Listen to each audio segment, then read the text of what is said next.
오늘은 예수님을 만나면 부활이 시작된다 라고 하는 제목으로 함께 말씀 나누도록 하겠습니다. 먼저 본문 말씀 제가 한 절 읽고 여러분들이 한 절 읽고 여러분들 파란색 읽으시면 됩니다. 예수께서 마르다에게 말씀하셨다. 나는 부활이요 생명이니 나를 믿는 사람은 죽어도 살고 나를 믿는 사람은 영원히 죽지 않을 것이다. 내가 이것을 믿느냐? 아멘. 우리가 요한복음 말씀 계속 보고 있습니다. 요한복음은 7개의 사인, 그러니까 표적과 7개의 나는 이라고 하는 것을 통해서 예수가 어떤 분이시다 라고 하는 것을 소개하고 있습니다. 이 7가지의 표적, 기적은 기적인데 이 기적이 어떤 사인을 보내고 있다 라고 하는 것입니다. 이 사인은 이 유대인들이면은 다 알아들을 만한 그러한 표시인 것입니다. 이 7개의 표시를 봐라. 그리고 그 7개의 기적을 안에서 예수님께서 I am, 7개의 I am, 내가 누구인지를 예수님께서 드러내주고 있습니다. 그거를 잘 따라가다 보면은 이 예수님이 우리가 그렇게 기대하던 메시아구나, 왕이구나 하는 사실을 알 수 있다라고 하는 것이죠. 그리고 이분이 우리가 기다리던 메시아 그 왕이라는 사실을 믿고 따르기 시작하면은 거기에 하나님의 나라가 임한다라고 하는 것이 요한복음의 내용입니다. 그래서 우리가 그동안 말씀을 나눴던 것이 예수님을 만나면 어떤 일이 일어나는가? 우리의 삶 가운데 영적인 생명, 하나님 나라가 시작되어지고요. 예수님을 만나면은 우리의 삶 가운데 잔치가 일어나고 안식이 일어나고 혁명이 일어나고 자유가 시작된다라고 그렇게 나누었습니다. 여러분, 교회는 예수 그리스도면 충분합니다. 예수님을 만나는 사람들 때문에 교회는 너무 재미있습니다. 교회는 다른 어떤 프로그램 때문에 재미있는 것이 아니라 교회 오면은 볼거리들이 많습니다. 왜냐면요, 예수님을 만난 사람들이 있다라면은 교회는 재미있습니다. 신비하고 경이롭습니다. 도대체 어떻게 이런 일들이 일어날 수 있는가 하는 것이죠. 그것은 그 어떤 것으로도 흉내낼 수 없습니다. 그 어떤 프로그램으로도 흉내낼 수 없고 만들어낼 수 없는 것입니다. 이것이 바로 교회인 것입니다. 예수님을 만나면 일어날 수 있는 일들에 대해서 나눌 것들이 굉장히 많습니다. 이 시리즈가 계속 될 것인데요. 오늘은 죽은 나사로를 살리시는 표적을 함께 나누려고 합니다. 예수님께서 7가지의 표적을 얘기했는데 그 첫 번째 표적이 어디에서 일어났습니까? 기억나세요? 제가 너무 무리한 거를 바랐나요? 어디에서 일어났죠? 예, 맞아요. 가나의 혼인잔치, 결혼식장, 결혼식장에서 있었습니다. 이 7번째 이 표적은 어디냐면 장례식장입니다. 그래서 파장난 혼인잔치를 회복하는 것으로부터 시작해가지고 오늘은 이 장례식장에서 이 표적이 끝이 납니다. 이것은 이제까지 있었던 어떤 예수님께서 일으켰던 기적, 또 그리고 그것을 통해서 뭔가를 사인해 주는 것에서 차원이 다른 것입니다. 그 뭐냐면 부활이기 때문입니다. 죽은 가운데서 부활하는 것이기 때문에 그렇습니다. 이 과정 안에서 예수님께서 오늘 나는 부활이다 라고 하는 선언을 하는 것입니다. 여러분, 교회력이 있습니다. 양력이 있고 그 다음에 음력이 있고, 근데 교회 안에도 이런 그 교회력이 있습니다. 그 교회력을 볼 때 이번 주가 어떤 주간이냐면은 고난주간, 순환주간, 뭐 그렇게 이야기를 합니다. 그리고 이번 주 금요일 날을 성금요일, 금요일은 금요일인데 아주 특별한 금요일이다 라고 하는 것입니다. 왜냐하면요, 2000년 전에 바로 이 금요일 날 예수님께서 십자가에 못 박혀 죽으셨기 때문에 그렇습니다. 그리고 돌아오는 주일은 부활절이라고 하는 것입니다. 고난주간에는 예수님의 죽음을 기념하고요, 부활절은 예수님께서 부활하신 것을 기념하는 절기입니다. 그래서 이번 주간에는 죽음과 삶에 대한 그와 같은 것을 생각해 볼 수 있는 그런 시간입니다. 자, 그럼 여러분, 죽는 것은 도대체 무엇이고 부활한다라고 하는 것은 무엇일까요? 예수님께서 부활하셨다고 하는 것이 무슨 의미이고 그것이 우리와 무슨 상관이 있을까요? 오늘 여러분들을 나사로의 장례식장으로 초대합니다. 자, 먼저 그 장례식장에 가보면 죽음이 있는 것을 우리 좀 살펴볼 수 있습니다. 오늘 본문은 어디에서 일어난 일인가? 요한복음 10장에 가보면은 예수님께서 이 절기를 하나 지키셨는데 그 절기가 수전절이었습니다. 수전절은 12월 25일입니다. 겨울입니다. 지금 양력으로 따졌어요. 수전절을 마치고 6월절이 오기 전에 일어났던 일입니다. 6월절은 지금 이 부활절 이 기간 이게 이제 6월절이거든요. 그러니까 12월 말부터 4월 초 전에 일어났던 일입니다. 아마도 1월 정도 아닐까 이렇게 생각해 봅니다. 그러니까 겨울에 일어난 일입니다. 수전절의 마지막이 어떻게 끝이 났습니까? 거기에서 사람들하고 이렇게 만나서 얘기하다가 사람들이 예수님의 얘기를 듣고 돌로 치려고 해가지고 예수님께서 피신하신 것으로 끝이 납니다. 예수님께서 예루살렘 혹시 지도에서 찾을 수 있나요? 예, 예루살렘 찾으셨죠? 저 예루살렘은 좀 높은 지대입니다. 저쪽은 산악지대고요. 그 다음에 요단강 쪽은 아주 골짜기로 내려간 지역입니다. 낮은 지역이라고 할 수 있습니다. 지금 예수님께서 어디에 계시냐면은 이쪽에 낮은 쪽 베다니에 있습니다. 사해, 염해 바로 위에 있는 베다니, 거기에 지금 피신해 계십니다. 그쪽으로 가셨어요. 네. 그쪽으로 가서 있는데 바로 저곳에 예루살렘 근처에 있는 베다니에 사는 예수님이 잘 아는 남매들이 있었습니다. 오빠가 나사로고 그 다음에 마르다와 마리아 이렇게 세 남매가 살고 있는데 이 베단이라고 하는 말의 뜻은 가난한 자들의 집, 그러니까 굉장히 가난한 동네였던 것 같아요. 여기에서 예수님께서 특별히 사랑하고 그 다음에 함께 교제했던 이 남매가 있었던 것 같습니다. 근데 이 두 자매가 급하게 사람을 보낸 것입니다. 왜 보내냐면은 오빠가 지금 병에 걸려서 굉장히 위독하다라고 하는 소식을 전한 것입니다. 아마도 이 오빠는 급성 폐렴이 아닐까 이렇게 생각해 봅니다. 그 당시에 기후와 환경 이런 것들을 고려해 봤을 때 급성 폐렴이었고 그 당시 제대로 된 약이 없었기 때문에 이것이 급진적으로 발전이 되지 않았는가 그렇게 생각해 봅니다. 어떻든지 이 소식을 들었습니다. 지금 베다니에서 베다니입니다. 동네 이름이 같습니다. 하나는 예루살렘 근처의 베다니고 하나는 요단강 근처의 베다니입니다. 이 거리는 약 25km에서 30km 정도. 그러니까 빠른 걸음을 간다면 하루 길이라고 얘기할 수 있습니다. 근데 이 소식을 듣고 난 다음에 예수님께서 서둘러 가시지를 않는 것입니다. 그러면서 예수님께서 하시는 말씀이 뭐냐면은 이 병은 죽을 병이 아니다. 오히려 하나님의 영광을 드러낼 것이다. 이렇게 얘기합니다. 이 병은 죽을 병이 아니다. 이 병을 통해서 하나님이 하시는 일이 뭔지, 그 다음에 내가 누구인지가 드러날 것이다. 요렇게까지만 애매모호하게 말씀하셨습니다. 그리고 난 다음에 이 소식을 듣고 난 다음에 이틀을 더 머물다가 그 다음에 4일째 출발한 것입니다. 그러니까 근데 나사로는 도착했을 때 나사로는 이미 죽은 지 4일 됐다라고 얘기합니다. 그 말은 무슨 말이냐면은 자매가 사람들한테 예수님한테 소식을 보내는 이 팀이 떠나고 난 다음에 바로 오빠는 이미 죽은 것입니다.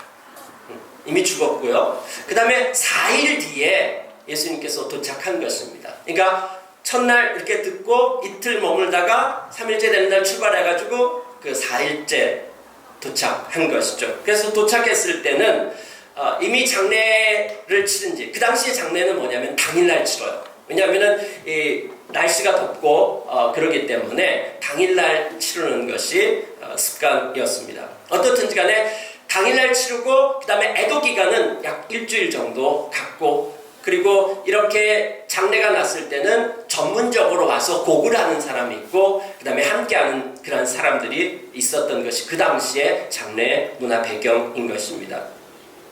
자, 4일째 됐을 때 이 요단강 베다니에서 이제 예루살렘 근처 베다니로 이렇게 올라갔습니다. 그 동네에 마을 입구에 갔는데 마르다가 이 소식을 듣고 이제 예수님을 만나러 나온 것이죠.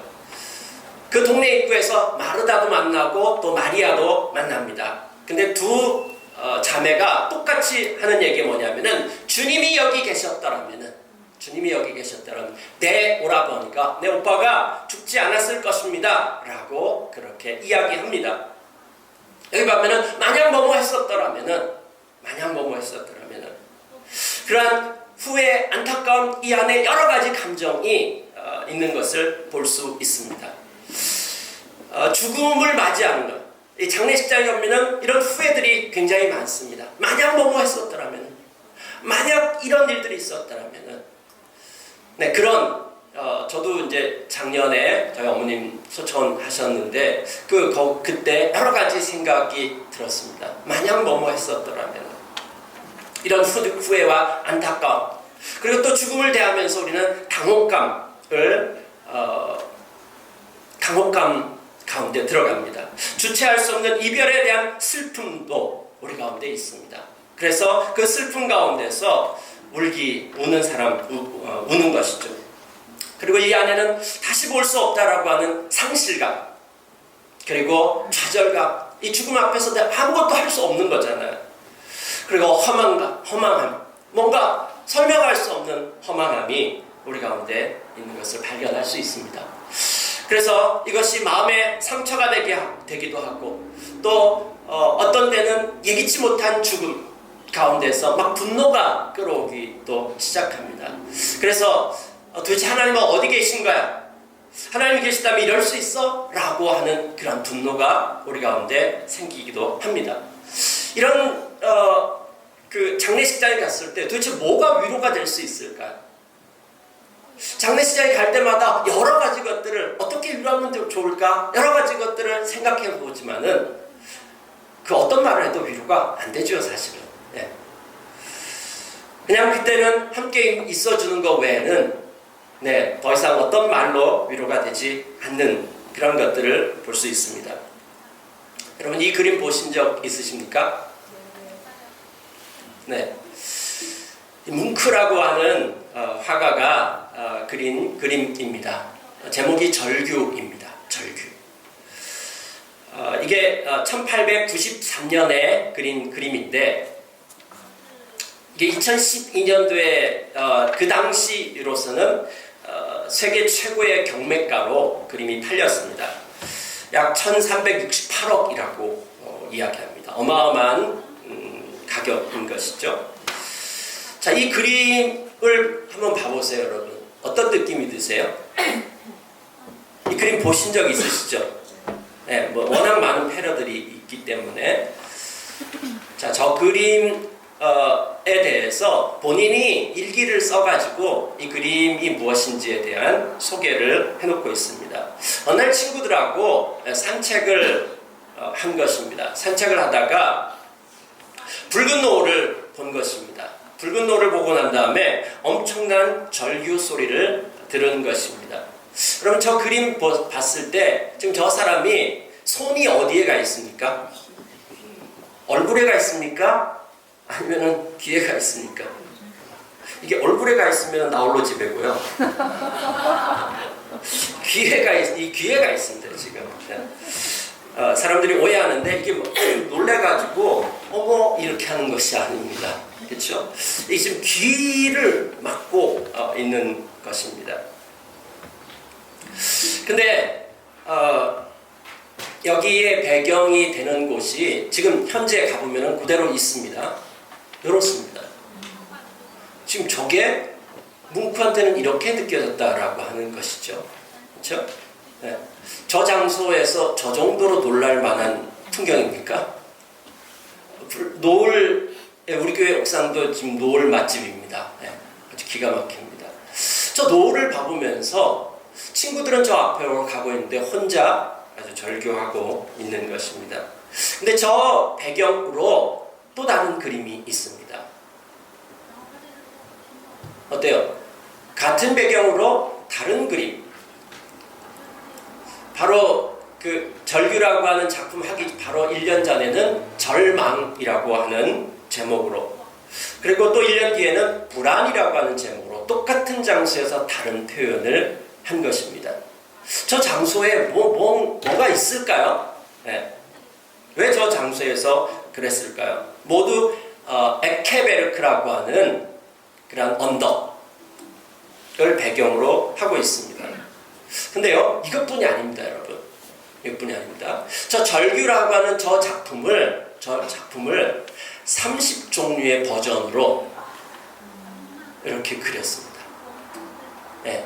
제일 많이 한 것은 유화가 아니라 유화도 있고 수채화도 있고 파스텔도 있고 그 다음에 드로잉도 있고 그 다음에 판화. 이 사람이 평생 동안 작업한 게 약 2만 점 정도 된다고 합니다. 그 가운데서 18,000점 정도가 판화로 한 것이라고 그렇게 얘기합니다. 자, 이 정도면은 뭔가 그림에 대한 엄청난 집착, 이 장소와 그 다음에 뭔가에 대한 굉장한 집착을 하고 있다라고 하는 것을 좀 발견할 수 있습니다. 그래서 저 그림을 봐보면서 이 당시에는 사람들이 별로 좋아하지 않았습니다. 뭐 이 그림이 귀신 들렸다 이런 표현들도 하고요. 그 다음에 이 사람 미쳤다라고 했다고 합니다. 저 그림을 자세하게 봐보면은 저 그림에 누군가가 낙서를 해놨다고 합니다. 그 낙서 내용이 뭐냐면 그래 나 미쳤답니다. 네. 저걸 누가 했는지 드디어 발견해냈는데요. 본인이 했다라고 하는 것입니다. 네. 사람들이 하도 그렇게 얘기하니까 인정한 것입니다. 그래 나 미쳤다.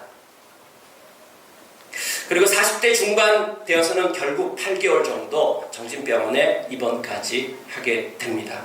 자, 무엇이 뭉크를 이렇게 이 그림에 집착하도록 만들었고 절규하도록 만들었을까요? 죽음 때문입니다. 그의 나이 5살 때 엄마가 죽습니다. 14살 때 엄마를 대신해서 자기를 그렇게 사랑하던 누나마저 죽습니다. 모두 결핵 때문에 죽은 것입니다. 그래서 그 흘린 피가 이 노을의 붉은 노을하고 맞아 떨어진 것입니다. 그리고 29살 때 아버지마저 죽습니다. 그 모든 장례식을 치른 곳이 바로 이 에케베르크 언덕이었습니다. 그 언덕 바로 밑에는 뭐가 있냐면 도살장이 있습니다. 도살장이 있기 때문에 동물 죽어가면서 지르는 그 소리들이 계속해서 들리는 곳이라고 합니다. 도살장 바로 옆에는 정신병원이 있습니다. 그 정신병원에서 사람들의 비명소리가 계속해서 잘 들리고 계속해서 들려오는 장소라고 이야기합니다. 근데 그 정신병원에 바로 얼마 전에 이 그림을 그리기 바로 얼마 전에 동생이 거기에 들어갔습니다. 여동생이 거기에 입원을 한 것입니다. 2년 뒤에는 남동생도 죽습니다. 그의 작품의 주제는 죽음, 불안, 절망입니다.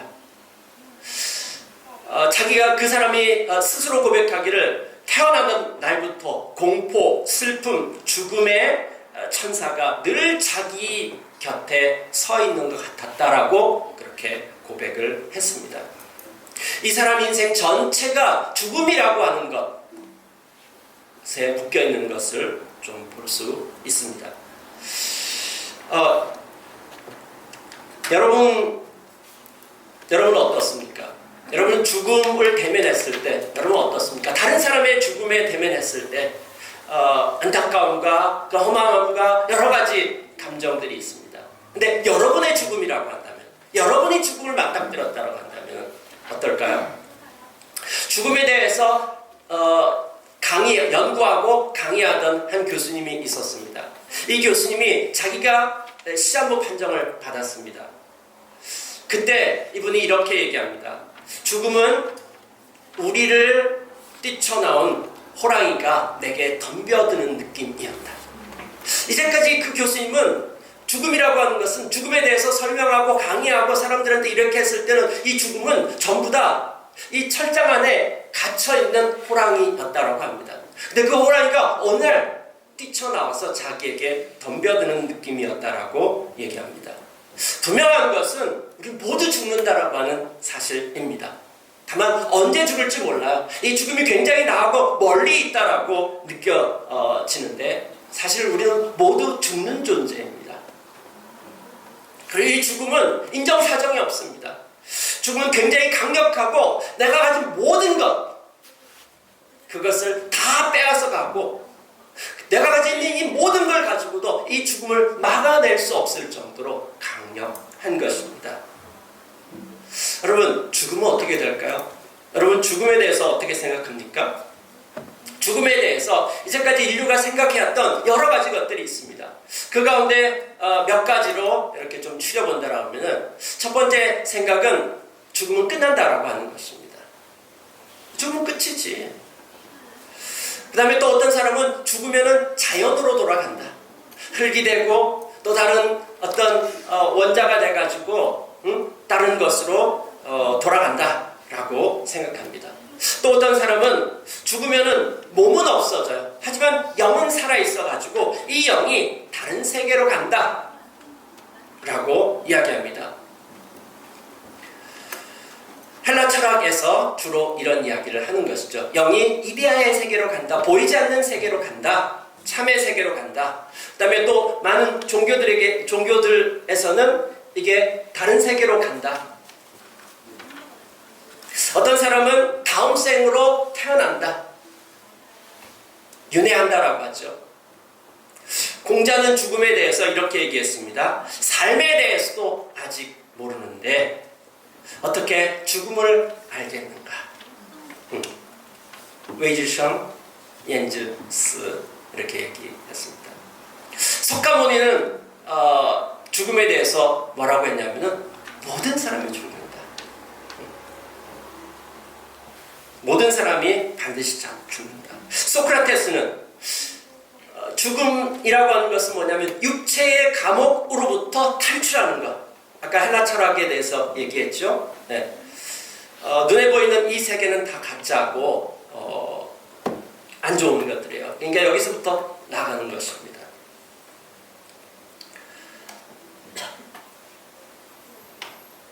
모든 사람이 죽습니다. 근데 오늘날의 사람들은 이런 수많은 생각 가운데서 죽으면은 끝이다라고 하는, 현대의 사람들은 죽음은 끝이다라고 하는 생각이 굉장히 많습니다. 사실 우리는 모두 죽음이라고 하는 것 앞에서 뭘 어떻게 해야 될지 모르는, 아무런 답도 찾을 수 없고 속수무책이라고 할 수밖에 없습니다. 이 죽음에 대해서 성경은 뭐라고 얘기할까요? 오늘 본문에 봐보면은 마르다의 모습을 볼 수 있습니다.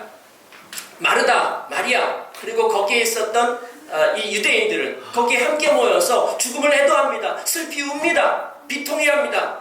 마음 아파합니다. 눈물을 흘리고 슬퍼하지만은 절망은 하지 않습니다. 슬픔은 위로받을 수 있습니다. 위로로 이 슬픔은 해결될 수 있는데, 절망은 뭐냐면요, 위로해가지고 해결될 수 없는 것입니다. 슬픔은 뭐냐면은 여러 가지 중에 하나를 잃어버리는 것은 슬픔이라고 얘기할 수 있습니다. 그러나 나에게 있어서 절대적인 것, 이거 없으면 안 되는 것, 그걸 잃어버렸을 때는 절망인 것입니다. 그 어떤 것으로도 위로가 될 수 없는 것이죠. 마르다와 마리아, 이 유대인들은 슬퍼하지만은 절망은 하지 않습니다. 왜 그럴까요? 24절에 그 이유가 나오고 있습니다. 마르다가 이르되 마지막 날 부활 때는 다시 살아날 줄을 내가 아나이다 라고 이렇게 고백합니다. 마르다가 알고 있는 것, 이 마르다 혼자 알고 있는 것이 아니라 그 당시의 유대인들은 저렇게 다 알고 있는 것입니다. 저기 보면은 마지막 때 모두 다시 다시 부활할 것이라고 하는 부활신앙을 가지고 있는 것입니다. 이 말은 뭐냐면 죽는 것이 끝이 아니다 라고 하는 것입니다. 그리고 이 역사의 마지막에 모든 몸이 부활한다 라고 하는 것입니다. 자, 어떻게 해서 이 사람들은 이런 생각을 할 수 있었을까요? 역사상에 이런 생각을 가지고 있었던 사람들, 종교가 있지 않았습니다. 근데 어떻게 갑자기 튀어나왔을까요? 갑자기 튀어나온 것이 아니라 이것이 구약 성경에 기초하고 있습니다. 여러분, 이 구약 성경에는 4가지의 핵심 사상이 있는데 그 4가지 핵심 사상이 뭐냐면은 창조, 타락, 언약, 종말이라고 얘기할 수 있습니다. 압축해서 보면요, 그 4가지의 것입니다. 그럼 창조는 뭐냐면은 하나님께서 세상을 창조하신 창조주이시고, 그리고 하나님께서 창조하신 이 세상에 대해서 하나님께서 통치하시고 관여하신다라고 하는 것입니다. 이것이 창조 사상입니다. 근데 타락을 했습니다. 인간이 하나님의 통치를 거부하고 스스로 자기가 하나님이 돼가지고 하나님 만든 이 세상을 엉망으로 만들어 놓았다라고 하는 것입니다. 그 다음에 3번째는 언약입니다. 하나님께서는 이 세상을 창조하신 창조주이시고 왕이신 그 하나님께서는 책임이 있으셔요. 어떤 책임이 있냐면은 이 세상, 엉망이 된 이 세상을 바로 잡으셔야 될 책임이 있다라고 하는 것입니다. 하나님께서 자기가 창조하신 이 세상을 그냥 내팽개 두지 않으시고 이 세상을 바로잡기 위해서 어떻게 하냐면은 하나님께서 이 세상에서 사람들을 통해서 하나님의 전능으로 마술처럼 뿅 하고 뭔가를 새롭게 하는 것이 아니라 하나님께서 사람을 통해서 그렇게 택한 사람들이 이스라엘 사람들이라고 하는 것이죠. 그래서 이스라엘을 통해서 그 나라를 택하시고 그 나라를 통해서 온 세상을 회복시키겠다라고 그렇게 언약하셔요. 약속하셔요. 근데 이스라엘이 불순종했습니다.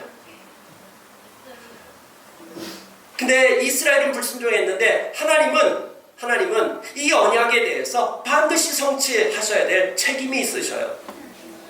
그래서 언약에 신실하신 그 하나님께서는 이스라엘이 실패한다고 해서 하나님까지 실패하고 하나님까지 망한 것은 아닙니다. 하나님은 반드시 이 일들을 하실 것입니다. 그래서 구약 성경에 하나님께서 약속했습니다. 어떻게 약속했냐면은 그날이 되면은 한 왕이 올 것이다. 그게 바로 메시아이고 그리스도입니다. 그 왕이 오면은 어떤 일이냐면은 새 하늘과 새 땅을 만들 것이다 라고 얘기했습니다. 이 악한 세상에 대해서 심판을 하고 이스라엘을 회복시키고 온 세상을 새롭게 창조하겠다. 새 하늘과 새 땅. 여기서 말하는 새 하늘과 새 땅은 뭔가 이 지구를 떠나가지고 다른 곳으로 이동해가지고 거기에서 뭔가를 만드시겠다라고 하는 것이 아닙니다. 바로 이곳을 하나님이 원래 창조했던 그 모습대로 회복시키겠다라고 하는 것입니다. 그렇게 약속하셨습니다. 그래서 이스라엘 사람들은 지금 망해가지고 600년 동안 나라가 없음에도 불구하고 뭘 붙잡고 있냐면 어떤 소망, 그 소망이 이들을 이기게 만들었습니다. 그 소망이 뭐냐면 메시아가 오면 하나님께서 약속하신 그날은 심판의 날이면서 그날은 구원의 날이면서 그날은 온 세상이 새롭게 회복되는 날이었던 것입니다. 새 창조가 일어나는 날이라고 이해를 한 것입니다. 그렇게 알고 있다라고 이야기했습니다. 마리아는 그날을 기다리는데 이 부활신앙, 부활할 것, 이 온 세상이 그렇게 뒤바뀔 것, 이걸 부활신앙이라고 하는데 이 부활신앙에 대해서 부활신앙은 굉장히 위험한 생각입니다. 왜 그럴까요? 기득권자들에게 뭔가 이 세상에서 뭔가 누리고 있고 이 세상이 지금 안 변했으면 좋겠다라고 하는 그런 힘을 가지고 있는 사람들한테 굉장히 위험한 생각인 것이죠. 왜요? 내가 세워놓은 이 나의 왕국들을 가지고 그 메시아가 오면 이 모든 것들을 갖다가 다시금 회복시킨다고. 그러니까 이 기득권자들, 권력자들, 로마 제국의 입장에서는 이 굉장히 위험한 사상이라고 볼 수 있는 것입니다. 그러나 이스라엘 모든 사람들은 그 소망을 가지고 있는 것입니다. 마르다의 문제는 무엇일까요? 마르다의 문제는 그가 가지고 있는 그 소망, 미래의 마지막 날에 그가 오신다라고 하면은 모든 것이 부활할 것입니다. 우리 오빠도 그때 부활할 것입니다. 그리고 우리 모든 사람도 이 세상에 있는 이해 안 되는 것, 아픈 것들, 그 모든 것들이 회복될 것입니다. 라고 그렇게 이야기하고 있습니다. 이 마르다는 예수님께서 오셨다는 소식을 듣고 쫓아나가지고 뭐라고 얘기했습니까? 주님이 여기 계셨더라면, 만약에 주님이 여기 계셨더라면, 과거에 대한 이야기를 하고 있어요. 네. 그 다음에요, 마지막 부활 때 이런 일이 일어날 것입니다. 미래에 대한 이야기를 하고 있습니다.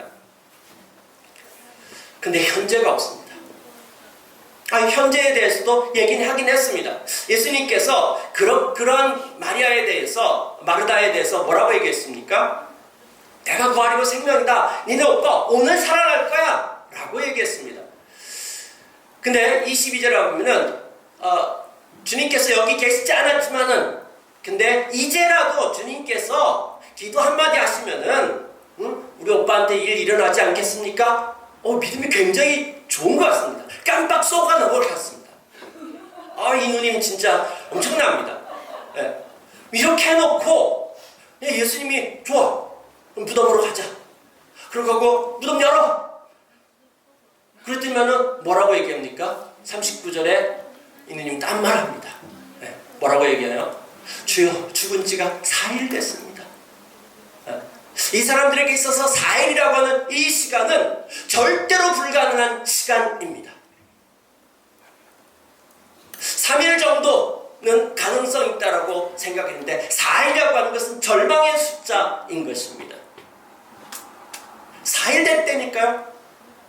아니, 과거에 대한 이야기도 하고 미래에 대한 이야기하면서 현재 지금 부활인데 그 죽고 난 다음에 나하고는 상관없어. 네. 그렇게 얘기하고 있는 것이죠. 그러면서 뭐라고 얘기합니까? 벌써 냄새가 납니다. 벌써 냄새가 납니다. 진짜 났을까요? 지금 무덤 안 열었다니까요. 아직까지 상상이에요. 자기 상상으로 이미 다 결정 내려놨어요. 그럼 뭐예요? 부활에 대해서 얘기는 하는데 그에 대해서 알고 있다라고 얘기하는데 나하고는 자기의 현재의 삶하고는 아무 상관없는 것입니다. 예수님은 여기에 대해서 마르다에게 내가 부활이요 생명이다 라고 그렇게 오늘 본문의 말씀을 이야기하고 있습니다. 나는 부활이요 생명이다. 나를 믿는 사람은 죽어도 산다. 이렇게 이야기하고 있는 것입니다. 예수님은 어떻게 하셨을까요? 예수님은 그 무덤 가운데서 돌 굴려. 왜냐하면 이 이스라엘의 무덤은 뭐냐면 돌무덤이었습니다. 바위 덩어리를 거기에 파내가지고 거기에 시신을 안치하고 그 다음에 돌로 닫아놨던 이런 무덤이었습니다. 그러니까 돌 치워 그래야지 사람을 나오라고 하지 이렇게 한 것입니다. 거기에서 사람들이 보는 앞에서 거기 굉장히 많은 사람들이 와 있었거든요. 그리고 돌까지 이렇게 열었습니다. 어쩌려고 이렇게 상황을 만드시죠? 근데 그렇게 하고 난 다음에 예수님께서 어떻게 하셨습니까? 나사로 나와. 여러분 이게 무슨 어떤 이야기였을까요? 상징이었을까요? 아니요. 그 당시에 거기에 굉장히 많은 사람들이 있었다니까요. 그 자리에. 이 역사적인 사실입니다. 거기에서 나사로가 죽은 지 4일 된 나사로가 나왔습니다. 여러분의 표정은 그걸 저보러 믿으라고요? 뭐 이런 표정을 하고 있습니다. 네, 이거는 뭐냐면요. 에스겔서 37장에, 그러니까 구약성경에 메시아가 오면 이런 일들을 행할 것이다. 메시아가 오면 이럴 것이다. 지금 신약성경은 이 복음서는 전부 뭘 얘기하고 있냐면은 구약 선지서에서 메시아가 오면 이럴 것이다 라고 하는 거 하나하나 조목조목 하면서 이럴 것이다라고 했는데 예수님께서 이걸 행하셨다. 예수님께서 이걸 행하셨다. 봐라. 그러니까 이분이 바로 메시아다라고 하는 것을 얘기해 주는 것입니다. 그 중에 하나가 뭐냐면 에스겔서 37장에 대한 환상인 것입니다. 에스겔서 37장을 성취하는 메시아다라고 하는 것입니다. 에스겔서 37장은 뭐냐면은 이스라엘이 최종적으로 망한 날 바벨론 포로 현장에서 거기에서 에스겔이라고 하는 선지자가 본 환상인 것입니다. 그가 본 환상이 뭐냐면은 하나님께서 그를 어디로 데려가냐면은 해골로 가득 찬 이 골짜기로 데려가는 것입니다. 사방팔방 전부 해골인 것입니다. 그 해골이 너무나도 오래돼가지고 완전히 말라 비틀어진 그 해골이 가득한 그곳으로 데리고 갔습니다. 그런 다음에 에스겔 선지자한테 뭐라고 하냐면은 여기에서 말씀을 전해 라고 하는 것입니다.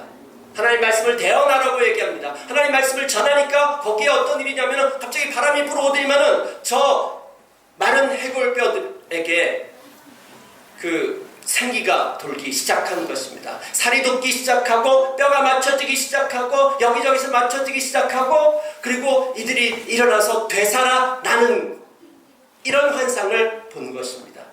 그리고 난 다음에 이 환상이 도대체 무엇인가 성경에서 이것을 해설해주고 있습니다. 네가 본 것이 무엇인지에 대해서 이야기해주고 있습니다. 네가 본 것은 바로 이스라엘 백성들이다. 이스라엘 백성들이 지금 마른 뼈들처럼 해골처럼 저렇게 죽어있는 상태다. 왜냐하면요 절망의 상태이기 때문입니다. 이스라엘이 망해가지고 바벨론 포로에 끌려갔어요. 완전히 절망 가운데 있는 상황입니다. 이들에게 말씀을 전해라. 이들이 되살아나는 날이 올 것이다. 부활하는 날이 올 것이다 라고 한 것입니다. 그러면서 하신 말이 뭐냐면은 그러므로 너는 대언하여 그들에게 이르기를 주 여호와께서 이같이 말씀하시기를 내 백성들아 내가 너희 무덤을 열고 너희로 거기에서 나오게 하고 이스라엘 땅으로 들어가게 하리라. 내 백성들아 내가 너희 무덤을 열고 너희로 거기에서 나오게 한즉 너희는 내가 여호와인 줄 알리라.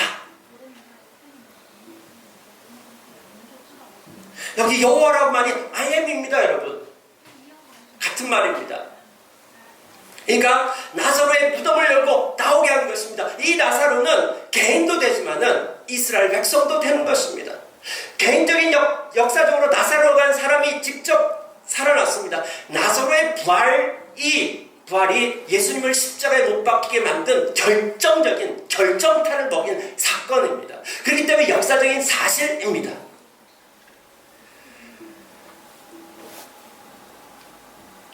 지금 나사로의 부활 사건이 일어나는 이 돌문이 열어지는 이 사건을 보면서 거기에 있는 사람들은 이 에스겔서 37장이 머릿속에 떠올라야지 됩니다. 그 당시에 혹 떠오르지 않았을지라도 집에 가서 곰곰이 생각해 본다면 저 에스겔서 37장 저 사건이 일어난 거구나. 요한은 지금 예수님 이 사건이 일어나고 난 다음에 정리해서 이 요한복음을 쓰는 거잖아요. 곰곰이 생각하니까 이게 이거였구나 라고 하는 것들이 뼈가 맞춰지는 것이 아니라 성경이 머릿속에 맞춰지기 시작한 것이죠. 여러분 부활이라고 하는 말의 뜻은 무엇일까요? 부활이라고 하는 말의 뜻은 다시 일으키다, 살린다, 회복하다라고 하는 그런 뜻입니다. 즉 새 창조를 의미하는 것입니다. 여기서 새는 다른 종류의 것을 만드는 것이 아니라 생명 없던 그것을 다시금 회복시키는 것을 의미하는 것입니다. 되살려낸다라고 하는 것을 의미하는 것입니다. 그럼 어떻게 일을 하셨을까요? 예수님께서 어떻게 일을 하셨냐면은 십자가에서 우리를 위해서 대신 죽으심으로써 십자가에서 무슨 일이 하냐면은 예수님께서 죽으심으로 죽음을 죽였습니다. 몇 번 죽음 얘기했습니까? 예수님께서 십자가의 죽으심으로 죽음을 죽여버렸어요. 예수님께서 십자가에서 사단의 통치를 끝내버리셨어요. 인간이 하나님을 떠나고 난 다음에 사탄의 유혹을 들어가지고 사탄의 말을 듣고 그 일들을 했기 때문에 이 세상은 원래 하나님께서 인간들에게 통치권을 주셨는데 이것이 사단에게 넘어갔습니다. 근데 그 십자가에서 예수님 죽으심으로 말미암아 이 일들을 행하셨습니다. 아니 십자가 말고 십자가에서 죽는 거 말고 좀 이 전능하신 분이 좀 멋있게 사탄과 그 다음에 이 세상의 악의 세력에 대해서 우리가 생각하기에 아주 멋있는 방법으로 좀 뽐때 있게 좀 하시면 안 됐나요? 네? 예수님 그렇게 하셔가지고 우리가 이렇게 뽐때가 안 나잖아요. 네? 예수님께서 십자가에서 죽으심으로 이 일을 했습니다. 하나님의 전능으로 그거 할 수 없었을까요? 할 수 있었을 것입니다. 그러나 그렇게 하지 않으셨습니다. 이 방법으로만 죽음이라고 하는 문제를 해결하신 것입니다. 왜냐하면요, 죽음, 사탄 전부 다 죄라고 하는 것, 인간의 죄라고 하는 것을 기반으로 우리를 통치하기 때문입니다. 그렇기 때문에 우리 안에 있는 이 죄에 대한 문제를 해결하는 것, 그건 우리를 위해서 대신 죽으시는 것으로 해결하신 것입니다. 그래서 십자가에서 그냥 초라하게 죽으신 것이 아니라 그 십자가 승리의 십자가가 되었습니다. 그리고 예수님께서 3일 뒤에 부활하셨습니다. 예수님께서 다시금 육체적으로 영이 부활한 것이 아니라 신체적으로 다시 부활했습니다. 부활했다라고 하면 뭐라고 얘기했죠? 그건 뭐냐면은 새롭게 창조되는 것, 이 세상에 있던 모든 것들 어그러졌고 하나님의 창조 목적에서 벗어나가지고 일어나는 이 모든 것들이 회복되기 시작하는 것입니다. 하나님의 나라가 시작되었다라고 하는 것입니다. 그리고 역사의 마지막 날에 이 새 창조의 완성이 있을 것이라고 하는 것입니다.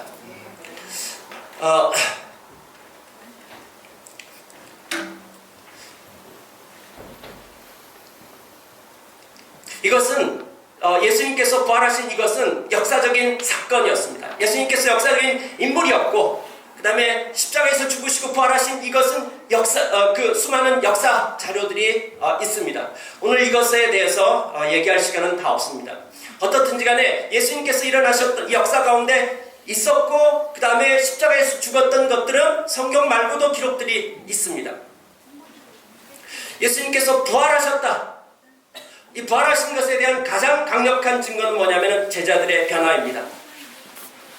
그들이 예수님께서 붙잡히자 그들은 도망가고 부인하고 두려워하고 숨고 했는데, 근데 예수님께서 부활하고 난 다음에 갑자기 이들이 돌변하는 것입니다. 부활하지도 않은 분을 부활했다라고 하면서 이들이 목숨 걸고 온 세상을 향해서 나갈 수 있을까요? 네, 불가능한 것입니다. 그리고 그 사람들의 이야기를 들은 사람들이 또 변화가 일어날 수 있을까? 이것도 불가능한 것입니다. 제자들은 우리가 보고 들은 것을 말하지 않을 수 없다라고 했습니다. 그리고 예수의 이름 때문에 모욕당하는 것에 대해서 기뻐했다라고 이야기하고 있습니다. 그들이 로마 제국에 영향을 줄 수 있었던 것이 뭐냐면은, 로마 제국에 기독교가 영향을 미칠 수 있는 가운데 가장 강력한 것이 무엇인지 아십니까? 죽음에 대한 태도 때문입니다. 죽음에 대한 태도. 예수님께서 저 26절에 보면은 뭐라고 말씀하시냐면은, 살아서 나를 믿는 사람은 영원히 죽지 아니할 것이다. 내가 이것을 믿느냐? 라고 이야기합니다. 나를 믿는 사람은 죽어도 살고, 그러니까 나를 믿는 사람, 믿는 자는 죽으면 다시 살아날 것이라고 하는 말입니다. 이 말은 뭐냐면 죽음이 끝이 아니라고 하는 것입니다.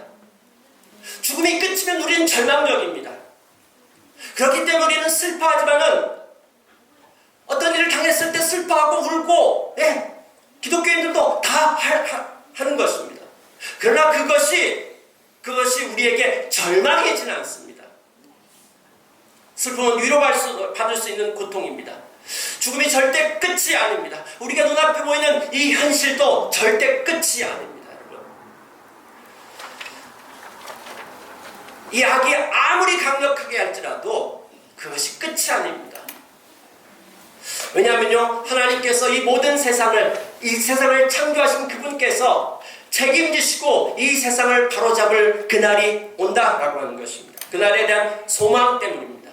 기독교인들은 이 소망을 가진 자들인 것입니다.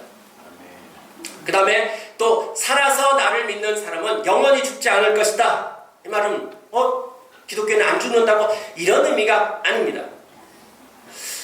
살아서 나를 믿는 자는 영원히 죽지 않을 것이다 라고 하는 이 말은 뭐냐면은, 지금 여기서 믿는 사람들은 여기에서 하나님 나라의 삶을 산다라고 하는 것입니다.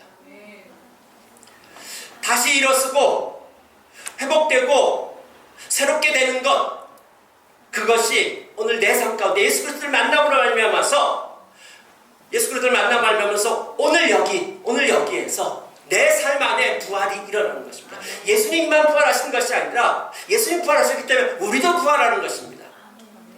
그 일이 내 삶 가운데 시작된 것입니다. 예수 그리스도께서 내 안에 오셔가지고 만지시기 시작합니다. 그래서 새롭게 회복시켜가는 것입니다. 인격이기 때문에 시간이 걸립니다. 이걸 회복시켜가고 결국 마지막 날에 완성하실 것이라고 하는 것입니다. 그렇기 때문에 우리가 당하는 그 어떤 것도 끝이 아닙니다. 전부도 아니고 끝도 아닙니다. 완성될 그날이 있습니다. 그날에 대한 소망으로 오늘을 결정하는 것입니다. 내 앞에 닥친 환경이 나를 결정하는 것이 아니라, 내 앞에 있는 슬픔이 나를 결정하는 것이 아니라, 그날이 완성될 그 그림, 그것으로 오늘 내 앞에 닥친 문제를 보기 시작한다라고 하는 것이죠. 그렇기에 교회는 죽은 나사로들이 걸어 나오는 곳이어야 합니다. 그런 자들이 찾아와야 합니다. 회복되는 곳이어야 합니다. 진짜로 이런 일이 났습니다. 나사로가 살아나고 난 다음에 그 6월절에 소문이 다 났습니다. 몇 개월 동안 소문이 나서 1월달에 그런 일이 있었죠. 4월 되니까 이번 6월절에 막 그 화제거리 뭐냐면은 예수님 만나는 것이고, 그 다음에 살아난 나사로 한번 보자는 것입니다. 그래서 수많은 사람들이 몰려왔습니다. 12장 9절에 보면은 유대인의 큰 무리가 예수께서 여기 계신 줄 알고 오니 이는 예수만 보기 위함이 아니요 죽은 자 가운데서 살리신 나사로도 보기 위함이다. 우리 교회 이런 일들이 많이 일어났으면 좋겠습니다. 그 교회 이런 애가 살아났다며, 죽은 나사로, 아니 우리 교회 누구누구 보고 싶어가지고 오는 사람들이 많았으면 좋겠습니다.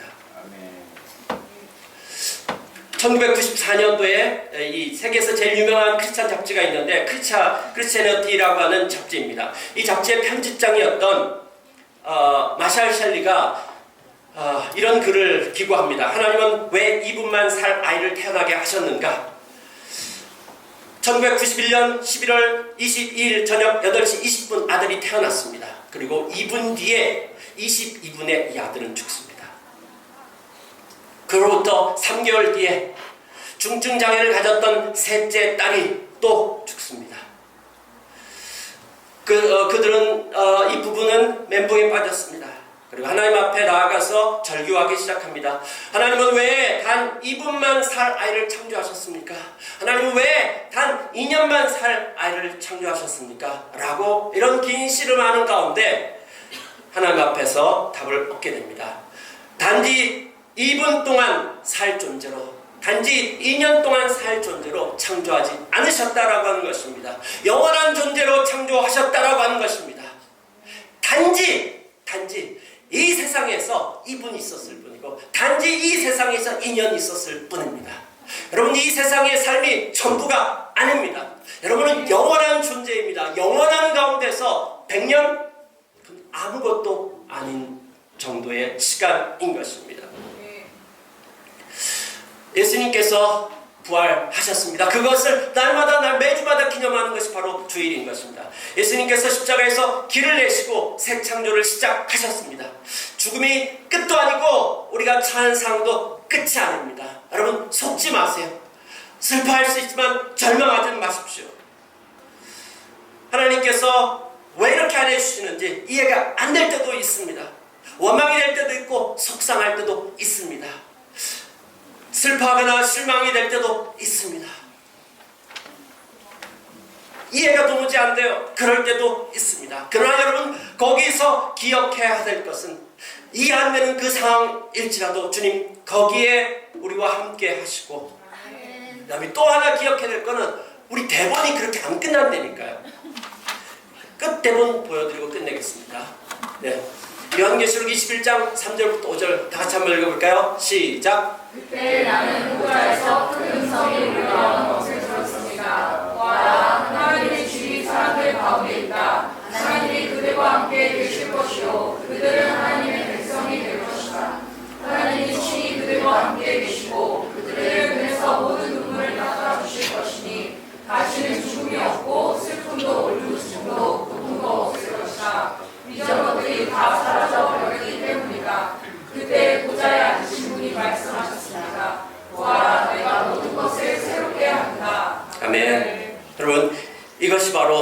우리의 마지막 대목입니다. 우리의 모든 눈물, 이해 안 되는 모든 것들 그때 가서 이래서 이해 못했군요 주님. 이래서 주님께서 그렇게 하셨군요. 이 모든 것들이 다 이해되고 보여지기 시작할 것입니다. 이 소망이 우리를 절망에 빠지지 않고 일어서도록 부활하도록 만드는 것입니다. 여기에서 부활은 이미 시작되었습니다. 매주일이 부활절입니다. 그래서 매주일 여러분들을 볼 때마다 새롭습니다.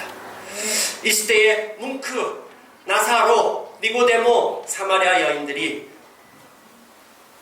예수님을 만나서 부활하게 되는 일들이 우리 교회에서 일어났으면 좋겠습니다. 아멘.